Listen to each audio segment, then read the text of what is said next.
ಅದಕ್ಕೆ ಅಮ್ಮ ಎಲ್ಲೋದ್ರು? అది మీరు వచ్చారు కదా మరిది గారండి, ಅದಕ್ಕೆ ಅತ್ತೆ ಮತ್ತೆ ಮಾವ ಇಬ್ಬರು ಗುಡಿಗೆ ಹೋಗಿದ್ದಾರೆ. ಹೌದಪ್ಪ, ನೀನು ಬಂದರೆ ದೇವಸ್ಥಾನಕ್ಕೆ ಬಂದು ಹರಕೆ ತೀಸ್ಕೊಡ್ತೀವಿ ಅಂತ ಅಪ್ಪ ಅಮ್ಮ ಇಬ್ಬರು ಬೇಡ್ಕೊಂಡಿದ್ರಂತೆ. ಅದಕ್ಕೆ ನೀನು ಹೆಂಗೂ ಬಂದಾಯ್ತಲ್ಲ ದೇವಸ್ಥಾನಕ್ಕೆ ಹೋಗ್ಬಿಟ್ಬೇಡ ಅಂತ ಹೋಗಿದ್ದಾರೆ. ಆದರೂ ಅಮ್ಮ ತುಂಬಾ ಸಾಂಪ್ರದಾಯ ಅದೆಲ್ಲ ತುಂಬ ನಂಬ್ತಾರೆ ಅಲ್ವಾ? ಮೊದಲಿಂದಲೂ ಹೀಗೆ ಇದ್ದಾರೆ, ಬದಲಾಗೇ ಇಲ್ವಾ ಅಮ್ಮ? ಅಮ್ಮ ಅಂದರೆ ಯಾವತ್ತೂ ಬದಲಾಗಲ್ಲ. ఏమండి మరిది గారండి భోజనం చేస్తారా? ಅದಕ್ಕೆ ತುಂಬ ಅಶ್ವಾಗ್ತಿದೆ ಅಂದಂಗೆ ಅಡುಗೆ ಏನು ಮಾಡಿದ್ದೀರಾ? మరిది గారండి మీరు వస్తారని నేను ಎಲ್ಲ ಥರ ಅಡುಗೆ ಮಾಡಿದ್ದೀನಿ, ನಿಮ್ಗೆ ಏನೇನು ಇಷ್ಟನೋ ಅದನ್ನೇ చేస్తున్నానండి నేను. ಹೌದಾ ಅದಕ್ಕೆ? ಸರಿ, ಹಾಗಿದ್ರೆ ಒಂದು ಕೆಲಸ ಮಾಡಿ, ನನಗೆ ಒಂದು 10 ನಿಮಿಷ ಟೈಮ್ ಕೊಡಿ, ನಾನು ಹೋಗಿ ಬಟ್ಟೆ ಬದಲಿಸ್ಕೊಂಡ್ಬರ್ತೀನಿ. ಅಷ್ಟೊತ್ತಿಗೆ ಅಪ್ಪ ಅಮ್ಮ ಬರ್ತಾರೆ ಅಲ್ವಾ, ಎಲ್ಲ ಒಟ್ಟಿಗೆ ಕುತ್ಕೊಂಡು ಊಟ ಮಾಡೋಣ. ಹಾಂ ಸರಿ. ಶರತ್ತು ಯಾವಾಗ ಬಂದಪ್ಪ? ಹೇಗಿದೆಯಾ? ಓ ಅತ್ತೆ ಮಾವ, ಬನ್ನಿ ಬನ್ನಿ. ಮನೋಜ್, ನಿನ್ಗೆ ಯಾರು ಅಂತ ಗೊತ್ತಾಗಿಲ್ವಾ? ಯಾಕಪ್ಪ ಮನೋಜ, ನಮ್ಮನ್ನ ಮರ್ತು ಬಿಟ್ಟಿಯಾ ಹೇಗೆ? ಅಯ್ಯೋ ಅತ್ತೆ ಮಾವ, ನಾನು ನಿಮ್ಮನ್ನು ಮರೆಯೋಕ್ಕಾಗುತ್ತಾ? ಇಲ್ಲ, ನೆನಪಿದೆ, ಒಳಗಡೆ ಬನ್ನಿ. ಹೇಗಿದ್ಯಪ್ಪ? ನಿಮಗೆ ಬರೋಕ್ಕೆ ತೊಂದರೆ ಇಲ್ಲ, ಏನೂ ಆಗಿಲ್ವಲ್ಲ? ಆರಾಮಾಗಿ ಬಂದಿಯಲ್ಲ? ಅಂತೂ ಹತ್ತಿಗೆ ಅಂತೂ ನೀನು ಯಾವಾಗ ಬರ್ತೀವಿ ಅಂತ ಕಾಯ್ತಾನೆ ಇದ್ರು ನೋಡು. ಅಲ್ಲ, ನೀನ್ಯಾಕೆ ಇಷ್ಟೊಂದು ತಡ ಮಾಡ್ದಿಯಲ್ಲ ಸರಿ ಬರೋದಕ್ಕೆ? ಅಯ್ಯೋ ಅತ್ತೆ, ಅದೆಲ್ಲ ಏನೂ ಇಲ್ಲ, ಮತ್ತೆ ಹೋಗೋಕ್ಕಾಗೋದಿಲ್ವಲ್ಲ, ಅದಕ್ಕೆ ಎಲ್ಲ ಕೆಲಸ ಮುಗಿಸಿನೇ ಬಂದಿದ್ದೀನಿ. ಹೋಗಲಿ ಬಿಡಪ್ಪ, ಹೆಂಗೋ ನೀನು ಬಂದಿಯಲ್ಲ ಒಳ್ಳೇದಾಯಿತು. ಅಂದಂಗೆ ನೀನೇನೋ ಓದ್ತಾ ಇದ್ದೀಯಂತಲ್ಲಪ್ಪ, ಅದೇ ರೈತ ಕೆಲಸ ಆಗೋದನ್ನ ಒಳ್ಳೇದಾಗ್ಲಪ್ಪ. ನಿನಗೆ ಈ ರೈತರು ಮಾಡೋ ಕೆಲಸದಲ್ಲಿ ತುಂಬ ಇಂಟ್ರೆಸ್ಟ್ ಜಾಸ್ತಿ ಅಲ್ಲ, ಹಾಗೆ ಮಾಡು. ಈಗಿನ ಕಾಲದಲ್ಲಿ ಗಂಡು ಮಕ್ಕಳೆಲ್ಲರೂ ಹಳ್ಳಿಯಿಂದ ಬಿಟ್ಟು ಸಿಟಿಗೆ ಹೋಗಿ ಸಂಪಾದನೆ ಮಾಡ್ತಾರೆ, ಆದರೆ ನೀನು ಹಂಗಲ್ಲ, ಸಿಟಿಲಿ ಓದ್ಬಿಟ್ಟು ಹಳ್ಳಿಗೆ ಬಂದು ಸಂಪಾದನೆ ಮಾಡ್ತೀನಿ ಅಂತ ಹೇಳಿದ್ಯಾ, ಒಳ್ಳೇದಾಗ್ಲಿಪ್ಪ ನಿನಗೆ. ಹ್ಞೂ ಮಾವ, ಎಲ್ಲ ಹಾಗೆ ಮಾಡಿಬಿಟ್ರೆ ನಮ್ಮ ಹಳ್ಳಿನ ಉದ್ಧಾರ ಮಾಡೋದು ಯಾರು ಹೇಳಿ? ಅದಕ್ಕೆ. ಸಿರಿ, ನಿಮ್ಮ ಅತ್ತೆ ಮಾವ ಇಲ್ಲಿ ಕಾಣಿಸ್ತಿಲ್ಲ.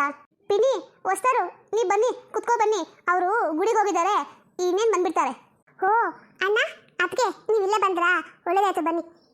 ಇವಾಗ ನಾಳೆ ನಿಮ್ಮ ಮನೆಗೆ ಬರಬೇಕು ಅಂತ ಅಂದ್ಕೊಂಡಿದ್ವಿ, ಹಂಗೋ ನೀವೇ ಬಂದ್ರಲ್ಲ. ಅದು ಸರಿ, ನೀವು ಇಬ್ಬರೇ ಬಂದಿದ್ದೀರಲ್ಲ, ಎಲ್ಲಿ ನಿಮ್ಮ ಮಕ್ಕಳು ಬಂದಿಲ್ವಾ? ಹೌದು ಮಾವ, ನಾನೇ ಕೇಳಬೇಕು ಅಂತ ಅಂದ್ಕೊಂಡಿದ್ದೆ. ಎಲ್ಲಿ ನಿಮ್ಮ ಮಕ್ಕಳು ಬಂದೇ ಇಲ್ಲ? ನಾನು ನೋಡಿ ತುಂಬ ದಿನ ಆಗಿತ್ತು. ಹಾಂ, ಅದು ಇಬ್ಬರಿಗೂ ಸ್ವಲ್ಪ ತುಂಬ ಕೆಲಸ ಇತ್ತಪ್ಪ, ನೀವು ಹೋಗಿ ಬನ್ನಿ, ನಾವು ಆಮೇಲೆ ಬರ್ತೀನಿ ಅಂದರು, ಅದಕ್ಕೆ ನಾವೇ ಬಂದಿದ್ದು. ಹೌದಾ? ಆಮೇಲೆ ನೋಡ್ತೀನಿ ಬಿಡಿ, ತೊಂದರೆ ಇಲ್ಲ. ಹೆಂಗಿದ್ರು ನಾನು ಇಲ್ಲೇ ಇರ್ತೀನಲ್ಲ, ನೋಡಿದ್ರೆ ಆಯಿತು. ಇನ್ನೇನಪ್ಪ ನೋಡ್ತೀಯಾ, ಮದುವೆ ಇನ್ನೇನು ಸೆಟ್ ಆಗಿದೆಯಲ್ಲ, ಒಂದೇ ಸರಿ ಮದುವೆ ನೋಡುವಂತೆ ಬಿಡು. ಏನು ಮದುವೆನಾ? ಅಮ್ಮ, ನೀನು ತಮಾಷೆಗೆ ಹೇಳ್ತಾ ಇದ್ದೆ ಅಂತ ಅಂದ್ಕೊಂಡಿದ್ದೆ, ನೀನು ನಿಜವಾಗೂ ಮದುವೆಗೆ ರೆಡಿ ಆಗಿಬಿಟ್ಟಿದ್ಯಾ ಹೇಗೆ? ಮುಚ್ಚ ಬಾಯಿ, ತಮಾಷೆಗಂತೆ, ತಮಾಷೆಗೆ ಹಿಂಗೆಲ್ಲ ಮಾತಾಡ್ತಾರಾ? ತಮಾಷೆ ಎಲ್ಲ ಏನೂ ಇಲ್ಲ, ನಿಜಾನೇ ಹೇಳಿದ್ ನಾನು. ಅಮ್ಮ ಅದು ಮನೋಜ್, ಸುಮ್ಮನಿರು. ಇದೇನಮ್ಮ ನಿನ್ನ ಮಗ ಹಿಂಗೆ ಮಾತಾಡ್ತಾನಲ್ಲ, ಯಾಕೆ ಅವನಿಗೆ ಮದುವೆ ಬಗ್ಗೆ ಎಲ್ಲ ಏನು ಹೇಳಿಲ್ವಾ? ನಾನು ಕೇಳಿದಾಗೆಲ್ಲ ಹೇಳ್ದೆ ಅಂತ ಹೇಳ್ತಾ ಇದ್ದಿಲ್ಲಮ್ಮ. ಅಯ್ಯೋ ಅಣ್ಣ, ನೀನು ಬೇರೆ, ಅವನು ತಮಾಷೆ ಮಾಡ್ತಾನೆ, ನೀವು ಅದನ್ನೇ ನಂಬ್ಕೊಳ್ಳಿ, ಅವನು ಹಾಗೇನೆ. ಸರಿ ಶಿರೀಷ, ಅಡುಗೆ ಆಗೈತಲ್ಲ, ಎಲ್ರಿಗೂ ಎಲ್ಲ ಹಾಕ್ಬಿಡಮ್ಮ, ಒಟ್ಟಿಗೆ ಊಟ ಮಾಡೋಣ ಇವತ್ತು. ಸರಿ ಮಾವಗಾರಂಡಿ. ಅದಕ್ಕೆ ಬನ್ನಿ ಅಣ್ಣ, ನೀನು ಬಾ, ಇವತ್ತು ಎಲ್ಲರೂ ಒಟ್ಟಿಗೆ ಕುತ್ಕೊಂಡು ಊಟ ಮಾಡೋಣ. ಸರಿಮ್ಮ. ಹೇಯ್, ಏನೋ ಇದು ದೊಡ್ಡವ್ರ ಮುಂದೆ ತಮಾಷೆ ಆಡಿಕೊಂಡು, ನಿನಗೆ ಗೊತ್ತಿಲ್ವಾ ಅಮ್ಮ ನಿನ್ನ ಮದುವೆ ಫಿಕ್ಸ್ ಮಾಡಿದ್ದಾರೆ ಅಂತ? ಹಾಂ ಅಣ್ಣ, ನನಗೆ ಗೊತ್ತಿದೆ, ಆದರೆ ಇಷ್ಟು ಬೇಗ ನಾನು ಅಂದ್ಕೊಂಡಿದ್ದೆ ಇನ್ನೂ ಸ್ವಲ್ಪ ದಿನ ಟೈಮ್ ತಗೊಳ್ಳೋಣ ಅಂತ. ಆದರೆ ಇನ್ನೇನು ಮಾಡೋಕ್ಕಾಗುತ್ತೆ, ನೀವು ಪೂರ್ತಿ ರೆಡಿ ಆಗ್ಬೋದು ಆಗ್ಬಿಟ್ಟಿದ್ದೀರಲ್ಲ, ನಾನು ಬೇಡ ಅಂದರೆ ನೀವು ಯಾರೋ ಕೇಳ್ತೀರಾ? ಆಗಲಿ, ನೀವೆಲ್ಲ ಹೆಂಗೆ ಇಷ್ಟಪಡ್ತೀರೋ ಹಾಗೆ ಆಗಲಿ. ನಾವೆಲ್ಲ ಒಪ್ಕೊಂಡಿದ್ದೀವಿ ಅಂತ ಮಾಡ್ಕೋತಾ ಇದೆಯಾ, ಅಥವಾ ನಿನಗೂ ಇಷ್ಟ ಇದೆಯಾ? ಲೇ ಮನೋಜ, ನಂಗೆ ಯಾಕೋ ಇನ್ಮೇಲೆ ಡೌಟು ಕಾಣೋ, ನೀನು ಸಿಟಿಲಿ ಏನಾದರೂ ಹುಡುಗಿನ ಲವ್ ಗಿವ್ ಅಂತಂದ್ರು ಮಾಡಿಬಿಟ್ಟಿದ್ದೀಯ ಹೆಂಗೆ? ಅಯ್ಯೋ ದೇವರೇ, ಇಲ್ಲಪ್ಪ, ನಾನಂತೂ ಖಂಡಿತ ಅಂತ ಕೆಲಸ ಮಾಡಿಲ್ಲ, ಅದು ಟೈಮೇ ಇಲ್ಲ ಕೊಡು ನನಗೆ. ಅಪ್ಪ ಸದ್ಯಕ್ಕೆ ಹೆಂಗೋ ಒಳ್ಳೇದಾಯಿತು. ಅಲ್ಲ, ನಾನೊಂದ್ಸರಿ ಲವ್ ಮಾಡಿ ಮದುವೆ ಮಾಡ್ಕೊಂಡೆ, ಅಪ್ಪ ಅಮ್ಮಂಗೆ ಇಷ್ಟ ಇರಲಿಲ್ಲ, ಈ ನೀನು ಹಂಗೆ ಮಾಡ್ಕೊಂಬಿಟ್ಟಿದ್ರೆ ಅಷ್ಟೇ, ದೇವರೇ ಕಾಪಾಡಬೇಕು.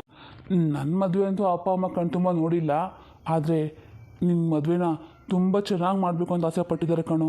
ಈ ಮದುವೆನಲ್ಲಿ ಯಾವುದು ಅಡ್ಡಿ ಆತಂಕ ತೊಂದರೆ ಏನೂ ಬರಬಾರ್ದು, ಆಯಿತಾ? ಸರಿ ಅಣ್ಣ, ನೀನು ಹೆಂಗೆ ಹೇಳ್ತೀವಿ ಹಂಗೆ ಆಗಲಿ.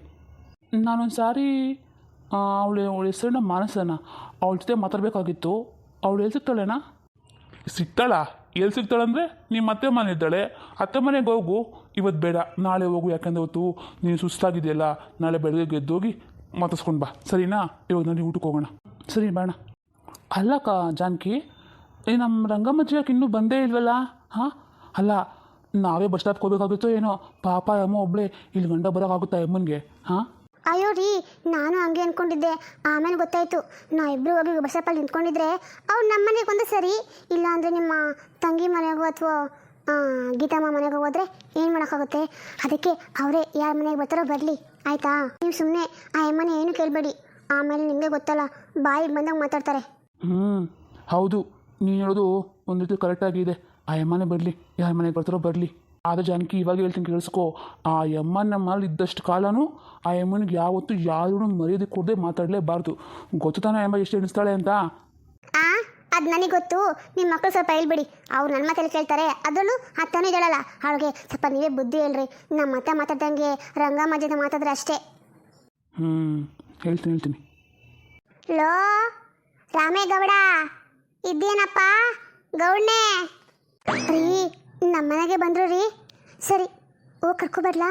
ಬೇಡ ಅವ್ರ ಒಳಗಡೆ ಬರಲಿ. ವಾ, ಗಂಡ ಹೆಂಡತಿ ಇಬ್ರು ಇಲ್ಲೇ ನಿಂತ್ಕೊಂಡು ಏನು ಮಾಡ್ತಾ ಇದ್ದೀರಾ? ಅಲ್ಲ, ಮುದುಕಿ ಅಲ್ಲಿಂದ ಬರ್ತಾಳೆ, ಬಸ್ ಸ್ಟ್ಯಾಂಡ್ ಗಂಟೆ ಬರಬೇಕು ಅಂತ ನಿಮ್ಗೆ ಇಬ್ರು ಜ್ಞಾನ ಇಲ್ವೇನೋ? ಅತ್ತೆ, ಒಳಗಡೆ ಬನ್ನಿ. ರಂಗಮ್ಮತ್ತೆ, ಹೆಂಗಿದ್ದೀರಾ? ಚೆನ್ನಾಗಿದ್ದೀರಾ? ಅಲ್ಲ, ನಿಮ್ಮನ್ನು ನೋಡಿ ಎಷ್ಟು ವರ್ಷ ಆಗೋಯ್ತು. ಅಲ್ಲ, ಇಷ್ಟು ವರ್ಷ ಎಲ್ಲೊಂಟೋಗ್ಬಿಟ್ಟಿದ್ರಿ ನೀವು ಅಂತ. ಹೌದು ರಂಗಮ್ಮಜ್ಜಿ, ನೀವು ಯಾಕೆ ಇಷ್ಟು ಸಹ ನಮ್ಮ ಮನೆಗೆ ಬಂದೇ ಇದ್ದಿಲ್ವಲ್ಲ? ನಮ್ಮ ಮನೆಗೆ ಅಂತಲ್ಲ, ಈ ಊರಿಗೆ ಬಂದಿಲ್ಲಪ್ಪ. ಎಲ್ಲಿ ಹೊಂಟೋಗ್ಬಿಟ್ಟಿದ್ರು ಏನೋ. ನನಗೇನು ಕೆಲಸ? ಒಂದೇ ಮನೆಗಿದ್ದ ನಾನು ಏನು ಮಾಡಂಗಿದ್ದೀನಿ? ಆ ಮನೆ ಈ ಮನೆ ಅಂತ ಮಸ್ತಾಗಿ ಮನೆಗಳಿದ್ದಾವೆ. ಹಾಗಾಗಿ ತೀರ್ಥಯಾತ್ರೆಗೆ ಅಂತ ಹೋಗಿದ್ದೆ.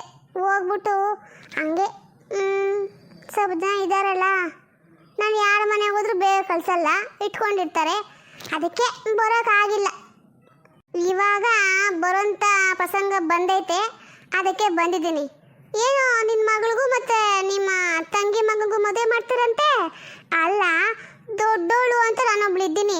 ನಾನು ಹೇಳಬೇಕು, ಕೇಳಬೇಕು, ಏನನ್ನ ಬೇಡವಾ? ನಿನಗೆ ಆಗಲಿ ನಿನ್ನ ತಂಗಿಗೆ ಆಗಲಿ ಹೇಳೋರು ಕೇಳೋರು ಯಾರು ಬೇಡ. ನಿಮ್ಮದೇ ಎಲ್ಲ ರಾಜ್ಯ ಭಾರ ಆಗ್ಬಿಟ್ಟೈತೆ. ಅದಕ್ಕೆ ವಿಷಯ ಗೊತ್ತಾಯ್ತು, ಬಂದಿರೋದು ನಾನು. ಅಯ್ಯೋ ರಂಗಮ್ಮಜ್ಜಿ, ಹಂಗೆಲ್ಲ ಏನೂ ಇಲ್ಲ. ಅಲ್ಲ, ಈ ವಿಷಯ ಹೊಸ್ತೇನಲ್ವಲ್ಲ, ಅವ್ರು ಚಿಕ್ಕವರಾಗಿರ್ಬೇಕಾದ್ರೆ ಮದುವೆ ಮಾಡಬೇಕು ಅಂತ ತೀರ್ಮಾನ ಆಗುತ್ತೆ ತಾನೆ. ನಿಮಗೂ ಈ ವಿಷಯ ಗೊತ್ತು ತಾನೆ, ನಿಮ್ಮ ಮುಂದೆ ಇಟ್ಕೊಂಡು ತಾನೇ ಮಾತಾಡಿದ್ದು. ಯಾಕೆ ಮರ್ತೋಗ್ಬಿಟ್ರೆ ಹೇಗೆ? ನಾನು ಯಾವುದೂ ಮರ್ತಿಲ್ಲ, ನೀವು ಮರ್ತಿರ್ಬೋದು, ನನಗೆ ಜ್ಞಾಪಕ ಐತೆ, ಅದೆಲ್ಲ ನನಗೆ ಗೊತ್ತಿದೆ. ಅದು ಸರಿ, ಇಲ್ಲ ನಿನ್ನ ಮಕ್ಕಳು ಕಾಣಿಸ್ತಾನೆ ಇಲ್ಲ. ನಾನು ಬಂದು ಇಷ್ಟೊತ್ತಾಯ್ತು, ನನ್ನ ಹೆಂಗಿದ್ದೆ ಅಜ್ಜಿ ಬಂದು ಅಂತ ಕೇಳಿದ್ರಾ? ಹಾಂ, ರಾಮೇಗೌಡ, ಏನು ಬುದ್ಧಿ ಕಲಿಸಿದೆ ಮಕ್ಕಳು ನೀನು? ಹಾಂ ರಂಗಮ್ಮಜ್ಜಿ, ನೀನು ಬಿಸಿಲಲ್ಲಿ ಇವಾಗ ತಾನೇ ಬಂದಿದ್ದೆಲ್ಲ, ಕೂತ್ಕೊಂಡು ಸ್ವಲ್ಪ ಆರಾಮಾಗು, ಆಮೇಲೆ ಎಲ್ಲರನ್ನ ಮನಸ್ಸುವಂತೆ. ಜಾನಕಿ, ಹೋಗ್ಬಿಟ್ಟು ಫಸ್ಟು ತಣ್ಣಗೆ ಅಂತ ತಗೊಬಂದು ಕೊಡು, ಹೋಗು. ಹ್ಞೂ ರೀ, ತಗೊಬರ್ತೀನಿ. ಬಾ, ಇಲ್ಲಿ ಕುತ್ಕೊಬ ಬಂದು ನೀನು. ಹ್ಞೂನಪ್ಪ, ಕೂತ್ಕೋಬೇಕು. ಆ ಬಸ್ಸಲ್ಲಿ ಕುಂತು ನೋಡಿ ಬಿದ್ದೋಗೈತೆ ನನಗೆ. ಇಲ್ಲ, ಒಂಚೂರು ಕಡೆ ಬಾ, ಕುತ್ಕೊಂಡ್ಬಿಡ್ತೀನಿ ನಾನು. ಇಲ್ಲಿ ಬರ್ತೀಯಾ? ನಿಧಾನಕ್ಕೆ ಬಾ.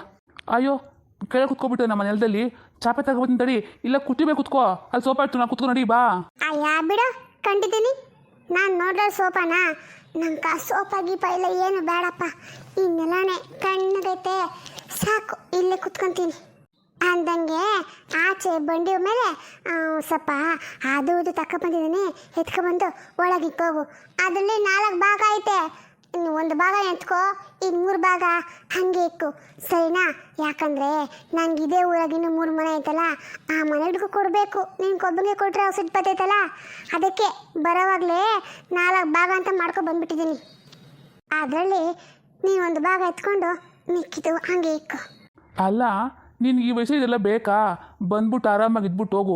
ಅದನ್ನು ಬಿಟ್ಬಿಟ್ಟು ಎಲ್ಲ ಒತ್ಕೊಂಬತ್ತಿ ಅಲ್ಲಿಂದ. ಯಾಕೆ, ನಾವೆಲ್ಲ ಕೇಳ್ತೀವಾ ನೀನು ಯಾಕೆ ಅದು ಎತ್ಕೊಬಂದಿಲ್ಲ ಅಂತ? ಇಲ್ಲ ತಾನೇ? ನೀವೆಲ್ಲ ಏನು ಕೇಳಲ್ಲಪ್ಪ, ಆದರೆ ನಿಮ್ಮನ್ನ ಕಟ್ಕೊಂಡಿರೋರು ಅವ್ರು ಸುಮ್ಮನೆ ಇರ್ತಾರಾ? ಅದಕ್ಕೆ ಯಾಕೆ ಬೇಕು? ಒಂದು ಮಾತು ಯಾರ ಹತ್ರ ನಾನು ಅನ್ಸ್ಕೊಂಡು ಕುಡ್ದು ಹಂಗೆ ಬದುಕಿರೋಳು ನಾನು. ಆವಾಗಿಂದ ಇವಾಗ ಗಂಟನು ಸಾಯ ಗಂಟ ಹಂಗೆ ಇರ್ತೀನಿ. ಅದಕ್ಕೆ ನಾನು ಎಲ್ಲೇ ಹೋದ್ರೂ ಬರೀ ಕೈಲಿ ಹೋಗಲ್ಲ. ನೀನು ನಿನ್ನ ಸ್ವಾಭಿಮಾನನೋ ಇರಲಿ. ಶರತ್ತು ಬಂದಿಯಾ? ಅಂದಂಗೆ ಹೋಗೋದು ಕೆಲಸ ಏನಾಯಿತು? ಅಣ್ಣ, ಹೋಗಿದ ಕೆಲಸ ಏನೋ ಆಯಿತು, ಅಂದರೆ ಕೆಲಸ ಕೊಡಬೇಕಂದ್ರೆ ನಾವು ಲಂಚ ಕೊಡಬೇಕಂತೆ ಅಣ್ಣ. ಹಾಗಾಗಿ ನಾನು ಏನೂ ಹೇಳಿಲ್ಲ, ಸರಿ ಬರ್ತೀನಿ ಅಂತ ಹೇಳ್ಬಿಟ್ಟು ಬಂದಿದ್ದೀನಿ. ನೋಡಬೇಕು ಏನು ಮಾಡಬೇಕು ಅಂತ ನನಗೂ ಅರ್ಥ ಆಗ್ತಾಯಿಲ್ಲ. ಈ ಕೆಲಸಕ್ಕೆ ಸೇರ್ಕೊಳ್ಳೋಕ್ಕಂತ ಹೋದರೆ ಮೊದಲೇ ಲಂಚ ಕೇಳ್ತಾರೆ. ಏನು ಮಾಡಲಿ? ಹಾಂ, ಲಂಚ ಕೇಳ್ತಾರಾ? ಎಷ್ಟು ಕೇಳಿದ್ರಪ್ಪ? ಅಣ್ಣ ಅವ್ರು ಕೇಳ್ತಾರೆ ಬಿಡೋಣ, ಅಷ್ಟು ಕೊಟ್ಟು ಸೇರ್ಕೊಳ್ಳೋಕ್ಕೆ ಇವಾಗ ನಂತರ ಎಲ್ಲೈತೆ. ಹಾಗಾಗಿ ಪರವಾಗಿಲ್ಲ ಬಿಡು, ಇದೊಂದೇ ಕೆಲಸನಾ, ಇನ್ನೂ ಸುಮಾರು ಟೈಮ್ ಐತಲ್ಲ, ನೋಡೋಣ. ಹಾಗಲ್ಲ ಕಣೋ, ಇನ್ನೂ ಎಷ್ಟು ದಿನ ಅಂತ ಮುಂದಕ್ಕೆ ಹಾಕೊಂಡು ಹೋಗ್ತಾ ಇದೆಯಾ? ಹಾಂ, ಜೀವನದಲ್ಲಿ ಬೇಗ ಸೆಟ್ಲ್ ಆಗೋದು ನೋಡು, ಆಯಿತಾ? ಆಗಲಿ, ಕೇಳ್ತಾರೆ ಲಂಚ ಇಲ್ಲ ಅಂತಕ್ಕಾಗತ್ತಾ? ಎಷ್ಟು ಕೊಡಬೇಕಂತ ನೋಡಿಕೊಂಡು ಕೇಳು, ನಾನು ಕೊಡ್ತೀನಿ. ನೀನು ಕೆಲಸ ಸೇರ್ಕೊಂಡ್ಮೇಲೆ ನನಗೆ ವಾಪಸ್ ಕೊಡುವಂತೆ, ಸರಿನಾ? ಸರಿ ಅಣ್ಣ, ಹಾಗೆ ಮಾಡೋಣ. ಶರತ್, ನಾನು ಹಿಂಗೆ ಕೇಳಬಾರ್ದು ಅಂದಂಗೆ ನೀನು ಆ ಹುಡುಗಿಯಿಂದ ದೂರ ಇದ್ದಿ ತಾನೆ ಅಣ್ಣ? ಅದು ಹ್ಞೂ ಹ್ಞೂ ಹ್ಞೂ ಅಣ್ಣ, ನೀನು ಹೇಳ್ದಂಗೆ ನಾನು ಕೇಳ್ತೀನಿ. ನೋಡಪ್ಪ, ಬೇಜಾರು ಮಾಡ್ಕೋಬೇಡ. ಯಾಕೆಂದರೆ ಊರಲ್ಲಿ ನಾವು ಎಷ್ಟು ಗೌರವದಿಂದ ಇರ್ತೀವೋ ನಮಗಷ್ಟು ಬೆಲೆ ಸಿಗುತ್ತೆ. ಹಾಗಾಗಿ ನೀನು ಇವಾಗಿಂದ ಕೆಲಸ ಮಾಡಿಬಿಟ್ರೆ ನಾನು ತಲೆ ಎತ್ಕೊಂಡು ತಿರ್ಗೋಕ್ಕಾಗಲ್ಲಪ್ಪ, ಅದಕ್ಕೆ ಹೇಳಿರೋದು, ಆಯಿತಾ? ಬೇಜಾರು ಮಾಡ್ಕೋಬೇಡ. ನಿನಗೆ ಅವ್ರಿಗಿಂತಲೂ ಒಳ್ಳೆ ಹುಡುಗಿ ಖಂಡಿತ ಸಿಗ್ತಾಳೆ, ಆಯಿತಾ? ಸರಿ, ನಂಗೆ ಸ್ವಲ್ಪ ಕೆಲಸ ಐತೆ, ನಾನು ಹೋಗಿ ಬರ್ತೀನಿ. ಸರಿ ಅಣ್ಣ. ಅಣ್ಣ, ನೀನು ಮಾತಾಡೋದು ತುಂಬ ಈಸಿ, ಆದರೆ ನನ್ನ ಕೈನಲ್ಲಿ ಅವಳನ್ನ ಬಿಟ್ಟು ಬದುಕೋಕೆ ಸಾಧ್ಯನೇ ಇಲ್ಲ ಅಣ್ಣ. ಈ ಜನ್ಮದಲ್ಲಿ ನನಗೆ ಹೆಂಡತಿ ಅಂತಾದರೆ ಅದು ಅವಳು ಮಾತ್ರನೇ. ಆದರೆ ಇವಾಗ ನನಗೆ ಹೇಗೆ ಮೋಸ ಮಾಡಲಿ ಹೇಳು? ನಾನು ಅವಳಿಗೆ ಮಾತು ಕೊಟ್ಟಿದ್ದೀನಿ ಅಣ್ಣ, ನಾನು ಅವಳ ಕೈ ಯಾವತ್ತೂ ಬಿಡಲ್ಲ ಅಂತ. ನನಗೆ ಮೊದಲು ಕೆಲಸವನ್ನು ಸಿಕ್ಬಿಟ್ರೆ ನನ್ನ ಎಲ್ಲ ಸಮಸ್ಯೆಗಳಿಗೂ ಪರಿಹಾರ ಸಿಗುತ್ತೆ. ಈ ಕೆಲಸ ಸಿಕ್ಕಿದ ಮೇಲೆ ನನ್ನ ಮನಸ್ಸನ್ನು ಧೈರ್ಯವಾಗಿ ಹೋಗ್ಬಿಟ್ಟು ರಾಮೇಗೌಡ್ರ ಹತ್ರ ಮಾತಾಡ್ಬೋದು.